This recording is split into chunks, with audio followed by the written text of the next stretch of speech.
Oh, kumusta kayo? Ang dami-dami nating nababaliw dyan sa mga animation shows na yan. Paano nga ba? Ang gagaling ng mga paboritong bida natin dyan. Kilalang kilala natin sila. Kung minsan nga, pati sa panaginip, dala natin ang kamangha-mangha nilang mga powers at mga kwento. Pero, teka nga pala, knows nyo ba kung paano ginagawa ang isang animation show? Paano nga ba? Pues ngayon, malalaman nyo na. Madidiscover natin kung paano nabibigyang buhay ang paborito nating mga bida ng animation. At makikilala rin natin ang mga taong nasa likod ng kanilang paggalaw.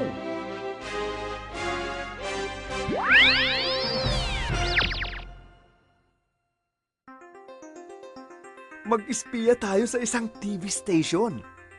Isang meeting ang nagaganap ngayon kabilang ang producer, sponsor at may akda.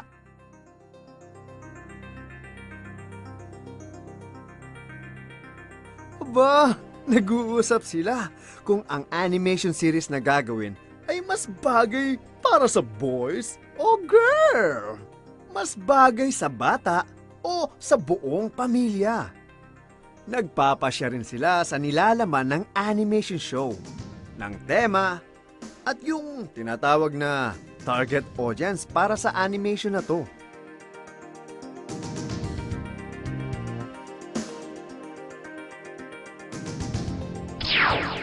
Fast forward naman tayo sa animation studio. Ang bigating tropang ito ang magbabalangkas ng konsepto at direksyon ng show. Pinapaliwanag ng producer ang tema. At medyo kwento-kwento kung paano dadaloy ang storya, yung tagpuan o setting. At syempre, yung partikular na katangian at topak ng mga bida at iba pang tauhan sa animation show. Nakatoka sa pangkat na ito ang pagbuo ng animation mula sa konseptong ito. Ika nga, mula sa imahinasyon all the way sa TV o sine. Makiusyoso nga tayo kay Mr. Character Designer.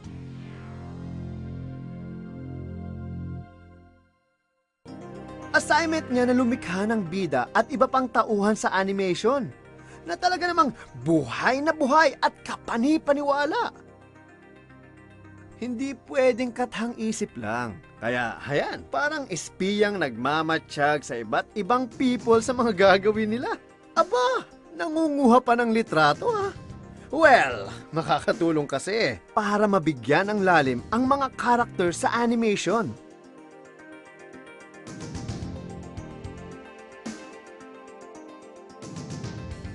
Ngayon, tignan nyo. Hataw na sa pag-drawing ang ating character designer. Base na rin sa mga naobserbahan niya. At base syempre sa mga napagkasunduan sa meeting nila.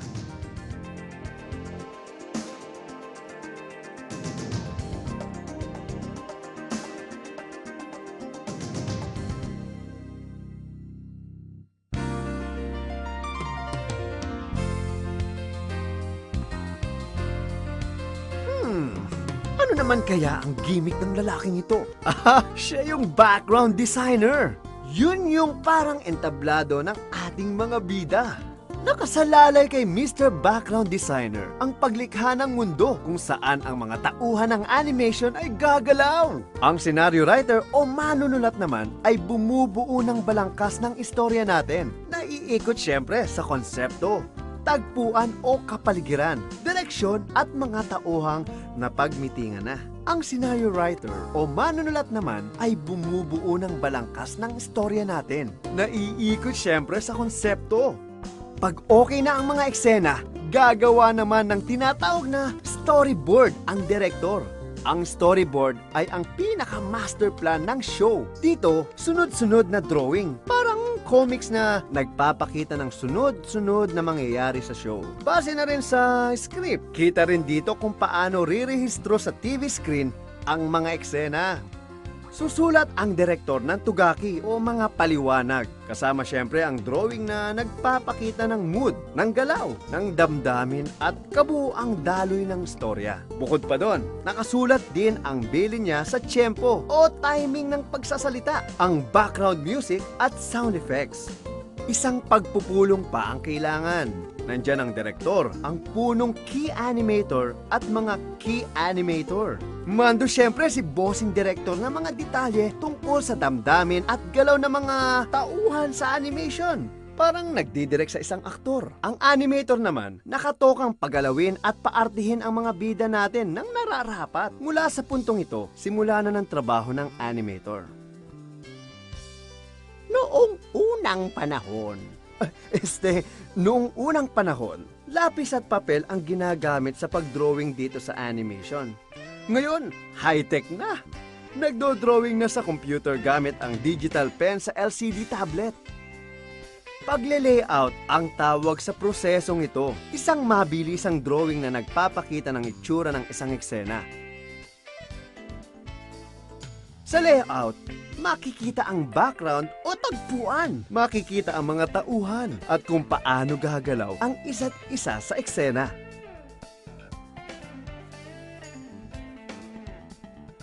Ngayon magsisimulang kumilos ang ating mga bida.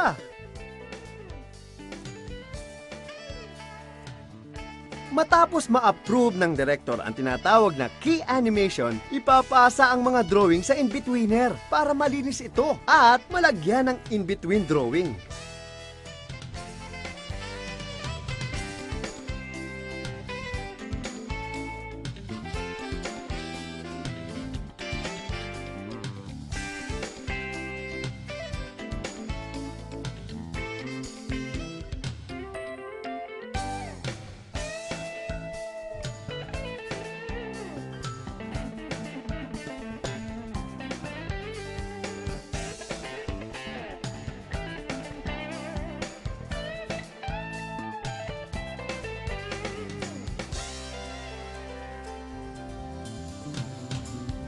Ang mga singit na drawing na ito o in-between ay kumukuha ng direksyon sa tiyempo mula sa isang timesheet.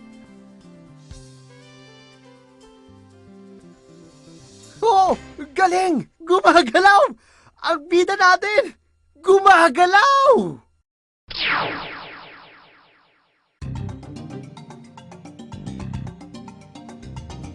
Kung ang bida natin ay ang aktor, ang tagpuan o background ay ang entablado kung saan siya kumikilos. Ang tagapinta ng background ay sumusunod sa mga sample ng background designer. Kailangan match kumbaga. Ang mano-manong obra maestra na parang painting ay ini-scan at nire-retoke kung kailangan sa computer para mas oks ang kalidad ng masterpiece.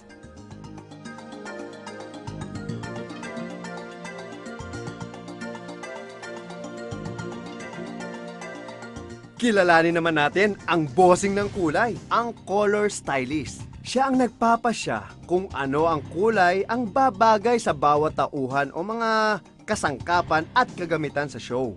Ang kulay na napipili ay dapat akma sa arrive at ugali ng mga tauhan, pati na rin sa istorya. Namimili ang director at color stylist matapos konsultahin ang iba pang kasamahan sa staff.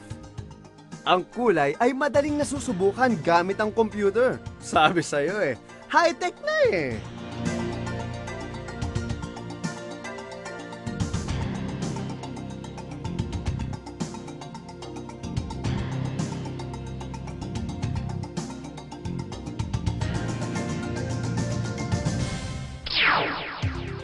Ito naman ang lungga kung saan ginagawa ang special effects.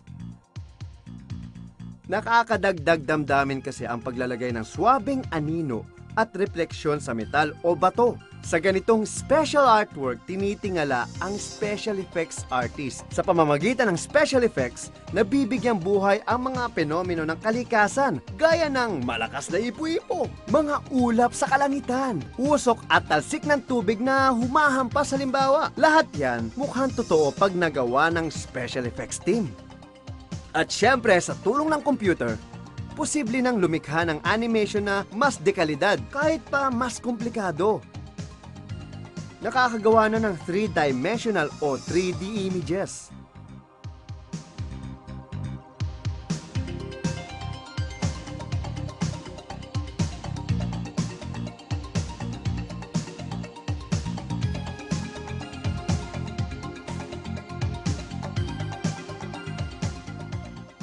At syempre, habang mas nagiging advanced ang computer technology, lalong gumaganda ang kalidad ng animation mula sa mga design ng tauhan, painting ng background, at sa pagpapakilos.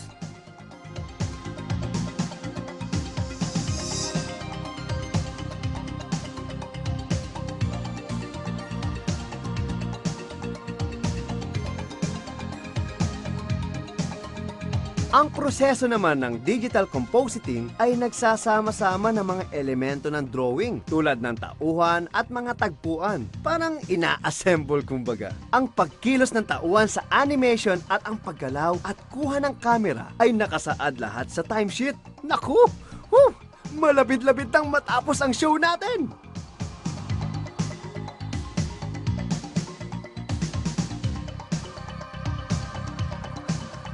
Saka naman papasok ang mga editor. Ginagabayan ng storyboard. Pagsusunod-sunurin ng mga editor ngayon ang mga tapos ng eksena. Kinakalkula ng tropa ng mga editor kasama ang direktor ang tiyempo o timing ng pagsasalita ng bawat tauhan. Ang timing din ng musika at sound effects kasabay ng pagkatay ng mga hindi na kinakailangang eksena. Ang natitirang mga parte ay isinasaayos, ine-edit para maswak sa oras na dapat itakbo ng buong animation show. Uy! Astig to! Go naman tayo sa isang recording studio! Nagre-record dito ang voice actor ng ating mga bida! Tawag natin sa prosesong ito record after or after recording. 美月が見つかっちゃった。もうワンタイ。じゃあもう一度お願いします。じゃあお願いします。 Isipin nyo napagtutugma-tugma at napagtatagni-tagni ang likha ng writer, director, animator, voice actor at iba pang kasama sa proyektong ito. Makikita na buhay na ang bida natin! Gargomon! Gilmon! テリアモンは一緒に住んでるんだよね。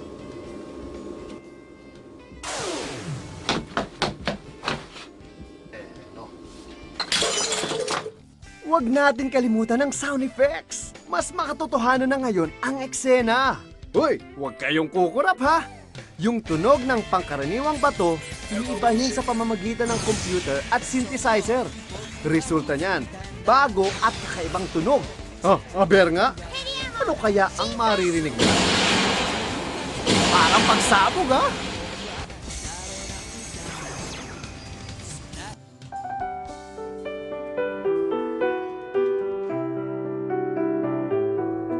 Napaka-importante ng musika sa animation.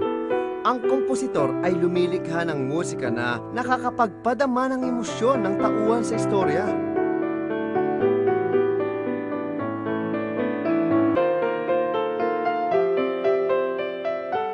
May iba't ibang klasifikasyon ang musika.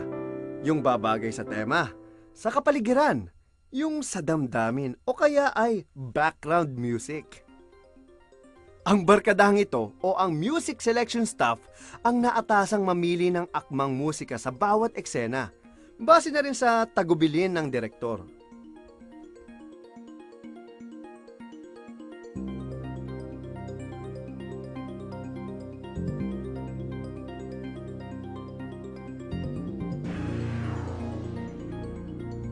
Malapit nang matapos ang obra ng animation!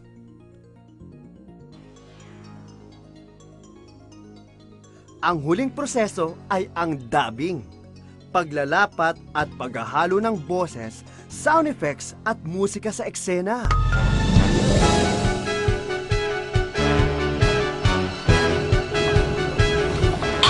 Teriamon ga jinka shita! Sa wakas, nakumpleto na rin ang ating animation! Galing, no?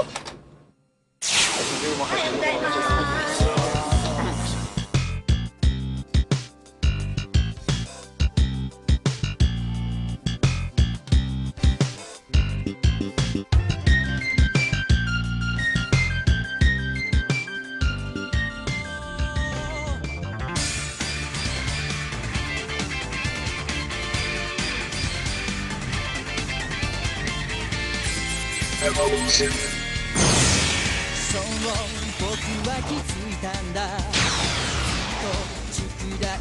リアモン進化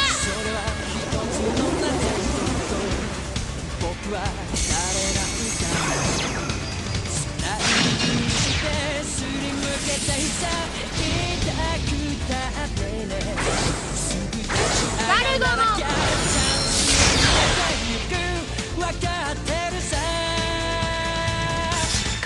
ダメだ。ヘリアモンが進化した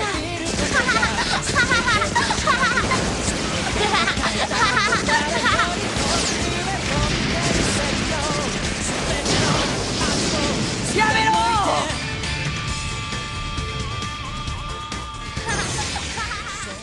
！Ang isang animation show ay pagsasama-sama ng mga ideya at talento ng napakaraming tao.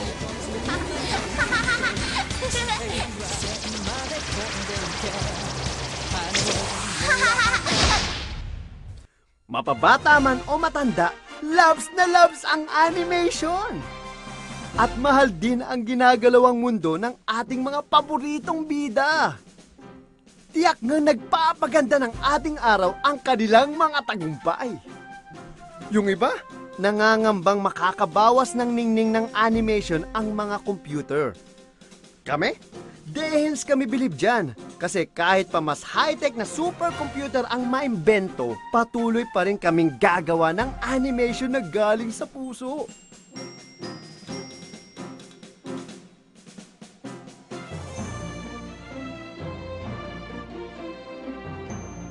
Tignan mo naman, anong sa inyo? Hindi lamang sa Japan patok ang paboritong animation series natin, pati na rin sa buong mundo. Galing, no? O sige, salamat sa panonood nyo. Paalam!